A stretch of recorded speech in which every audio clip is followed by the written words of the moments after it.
Comment nos sens peuvent nous tromper?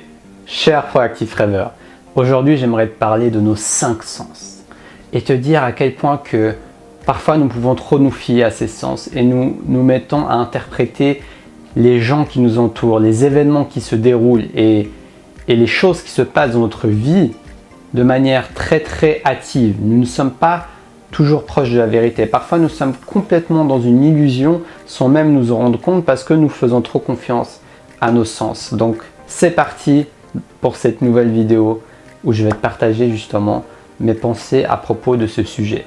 Donc si tu me découvres, je m'appelle Taha Moumine, je suis coach de vie. Je t'accompagne à te connecter à ta flamme intérieure, te libérer du regard des autres pour libérer ta créativité et la mettre au service de ta mission de vie. Si ça t'intéresse, abonne-toi sur cette chaîne, sonne la petite cloche pour être sûr de recevoir mes nouvelles vidéos. Donc comment nos 5 sens peuvent nous tromper? Tu sais, ça nous est tous arrivé, on voit quelqu'un avec une tenue, on voit quelqu'un faire une certaine tête et directement on se dit « Ah, cette personne-là est probablement énervée, cette personne-là elle est probablement égoïste, cette personne-là elle est probablement toute seule dans sa vie. » Alors qu'on n'en sait rien du tout, on fait des suppositions. Ou alors on voit quelqu'un de riche, « Ah, cette personne-là elle est sûrement mauvaise. » Tac, on ne sait pas d'où ça vient. On a catalogué cette personne alors qu'on l'a vu peut-être qu'une fraction de seconde. Donc c'est pour ça que nos 5 sens peuvent nous tromper. Si tu fais confiance seulement à ce que tu vois, à ce que tu entends, à ce que tu sens. Genre tu sens une odeur et tout d'un coup tu te dis ça. Mais je vais un peu préciser ma pensée en fait. Parce qu'elle se précise au moment où je te parle. Quand je parle c'est pas les 5 sens vraiment en fait. C'est pas ça que je veux dire. Mais c'est plutôt de te connecter à quelque chose qui va au-delà des 5 sens. Parce que oui, parfois tu vas sentir une odeur, tu vas sentir quelque chose dans ton corps, une sensation physique. Tu vas sentir le goût de quelque chose et ça, ce sont des indices que ton corps t'envoie pour te dire par exemple que c'est pas bon pour toi, que peut-être que tu vas pas bien le digérer, donc que déjà à la langue c'est pas très bon, etc. etc. Mais moi, ce dont je te parle, c'est surtout nos yeux et nos oreilles en fait. Quand on croit, c'est quand notre mental vient s'associer à nos sens qu'ils perdent tout leur sens. C'est quand notre mental vient s'associer à nos 5 sens qu'ils perdent tout leur sens. Et c'est là la clé en fait de cette vidéo. C'est vraiment de se dire que il n'y a pas que le mental en fait. Tu peux te connecter à une partie de toi qui est en dehors du mental. Une partie de ton intuition qui, elle, d'après mon expérience, s'avère beaucoup plus juste, beaucoup plus vrai que si je me fie seulement à mes 5 sens en mode mental, on va dire. Par exemple, j'ai une croyance, et ben je suis identifié à cette croyance. Les gens riches sont des pourris. Donc dès que je vois quelqu'un avec mes yeux, dès que j'entends quelqu'un me parler d'argent avec mes oreilles, et ben je la catalogue, je fais ce jugement hâtif. Donc c'est pour ça qu'ils peuvent nous tromper, c'est dans ce sens-là. Nos 5 sens nous trompent seulement si on n'en est pas conscient. Si on n'est pas conscient de ce qui se trame à l'intérieur de nous-mêmes. Donc dès le moment où tu es conscient, tu arrives à être dans cet état d'observateur, observer ce qui se passe dans ton mental, observer ce qui se passe dans ton corps, etc. etc. Et bien à ce moment-là, tu as beaucoup moins d'emprise, ton mental a beaucoup moins d'emprise sur toi et tu peux te connecter à tes 5 sens en les connectant à ton intuition. C'est-à-dire que tes 5 sens vont prendre leur source, vont être interprétés par l'intuition plutôt que par le mental. Et là, ça fait toute la différence. Tu vois une personne, je la sens pas cette personne. Peut-être que là, ça vient de ton intuition, tu vois. C'est pas juste que tu la sens pas parce que elle porte une perruque et que tes parents t'ont répété depuis ton enfance que les femmes qui portent des perruques sont des prostituées, par exemple, tu vois. Je te donne un exemple. Et toi, donc, tu la vois, tu fais « je sens que c'est une prostituée ». Mais tu vois, c'est différent. Si tu te dis ça, ou alors, si tu dis, je sais pas, tu vois une personne, tu dis, je sens que cette personne furax ou m'en veut. Tu vois, ça, on sent que dans le premier plan, c'est conditionné, c'est un jugement, on n'en sait rien du tout.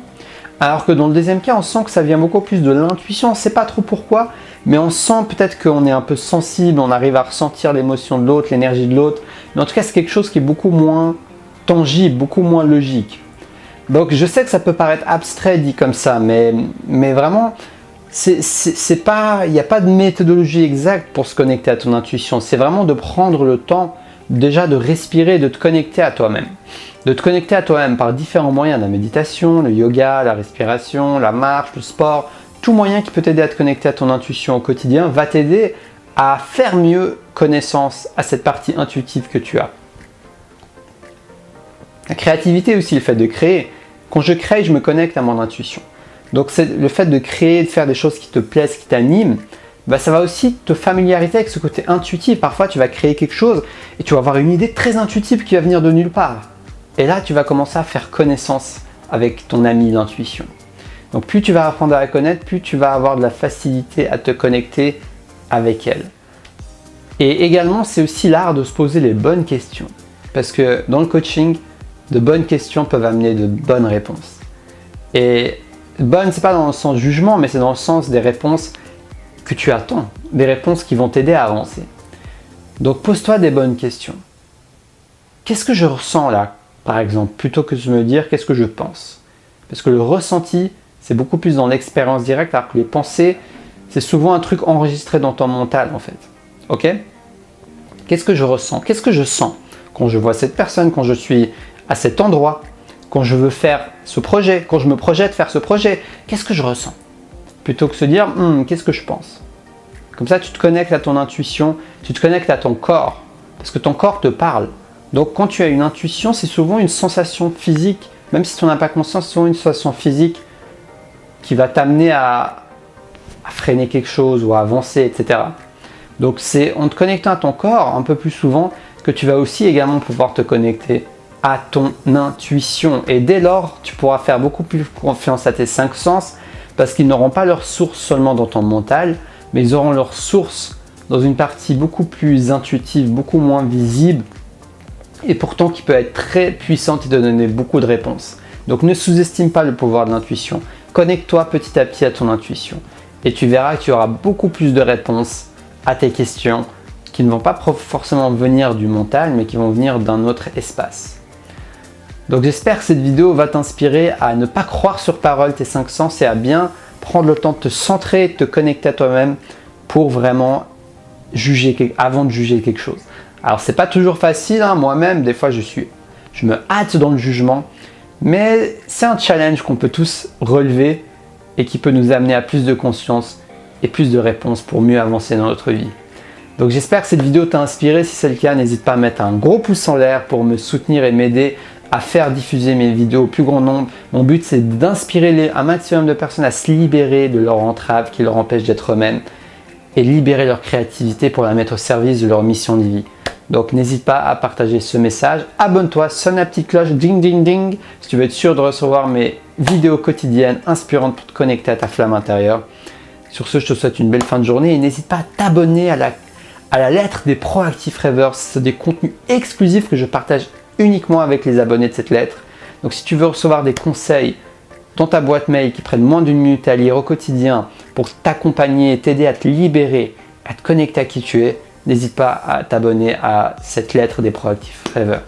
Sur ce, je te souhaite une très belle fin de journée. Tu as aussi une prestation de coaching. Et je te dis ciao ciao et à demain pour la prochaine vidéo. Et surtout, reste connecté à ta flamme intérieure. Et like à fond cette vidéo. Je t'en remercie d'avance. Ça va m'aider à le faire diffuser au plus grand nombre. Ciao, ciao.